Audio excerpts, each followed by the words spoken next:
In the pre-dawn darkness of November 19, 1942, the humid Papuan jungle was alive, but not with the sounds of nature. Allied troops moved with cautious steps, their boots sinking into the sodden earth. Above them, a canopy of broad leaves dripped with the remnants of the night's rain. They were advancing on the Japanese beachheads at Buna and Gona, a critical step in the Pacific War. As the first light struggled to pierce the gloom, scouts spotted the faint silhouettes of Japanese bunkers. These weren't simple dugouts. They were formidable log and earth fortifications, masterfully camouflaged behind walls of dense kunai grass, almost invisible to the untrained eye. The first to move were the Australians of the 25th Brigade. They crept forward through the swampy ground, a landscape that seemed determined to fight them every step of the way. Mosquitoes, relentless and thick as a fog, swarmed around their faces. Each footstep was a struggle, sinking deep in the black, clinging mud.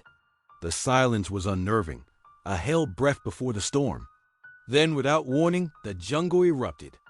The sharp, distinctive chatter of Japanese Nambu machine guns shattered the quiet, streams of tracers slicing through the tall grass like fiery scythes. Allied soldiers dove for whatever cover they could find, pressing themselves into muddy ditches as rifle rounds snapped just inches above their heads. The air was suddenly thick with the smell of cordite and damp earth. Joining the assault were the American units of the 32nd Infantry Division.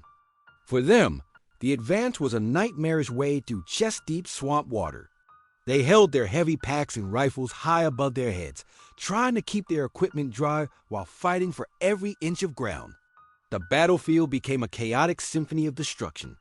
Mortar shells from both sides whistled through the air, their explosions churning up the marshland, mixing black smoke with the thick, cloying tropical mist. The Allies, pinned down by the initial fusillade, attempted to outmaneuver the Japanese positions. They tried to flank, the final weak point in the defensive line. But the Japanese had prepared well. Hidden sniper nests, expertly concealed in the dense foliage, slowed the Allied advance with deadly, terrifying precision. A single crack of a rifle could mean a soldier's end, a life extinguished in an instant. It became clear that a direct assault on the bunkers was necessary, but suicidal. The call went out for the engineers. Under a hail of suppressive fire, these brave men crawled forward, dragging long, pipe-like explosives known as Bangalore torpedoes. Their target was the base of the bunker walls. With trembling hands and nerves of steel, they positioned the charges. The resulting explosion was colossal. It shattered a key Japanese position, sending a geyser of earth, logs, and shredded palm fronds into the air. This was the breach they needed. With a roar, Allied troops surged forward, pouring through the gap created by the blast.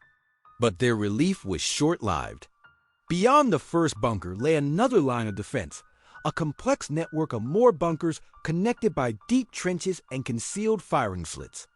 It was a fortress built into the jungle itself. As if on cue, the heavens opened up and a torrential downpour began. The rain was relentless, turning the already difficult terrain into an impassable quagmire. The battlefield was no longer solid ground. It was a swamp of mud and water where men struggled to crawl, wade, and fight for their lives. Movement was slow, exhausting, and treacherous. Allied machine gun teams, seeking any advantage, scrambled to set up their firing lines on any patch of slightly higher ground they could find.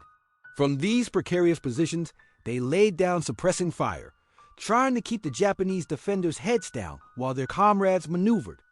The Japanese, however, were far from beaten. In a display of fierce determination, they launched a ferocious counterattack. Shouting and screaming, they charged through the pouring rain, bayonets fixed and grenades in hand. What followed was some of the most brutal fighting of the Pacific War. Close-quarters combat erupted in the mire. Soldiers fought hand-to-hand, bayonet to bayonet, sometimes only meters apart in the mud and water. It was a primal, desperate struggle for survival. Slowly, agonizingly, the Allies began to gain ground. The strategy became a grim, bloody routine. Isolate a bunker, suppress it with overwhelming firepower, and then assault it from the front and flanks. Each captured bunker was a small victory, paid for in blood and exhaustion. At Gona, after days of this relentless, brutal fighting, the Australian forces finally broke through the last defensive strongpoint. The Japanese defenders had fought with incredible tenacity, but the sheer weight of the Allied assault proved too much.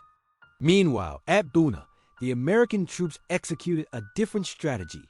Instead of battering their way through the final defenses, they managed to encircle the remaining Japanese positions, effectively cutting off their supplies and any hope of escape or reinforcement.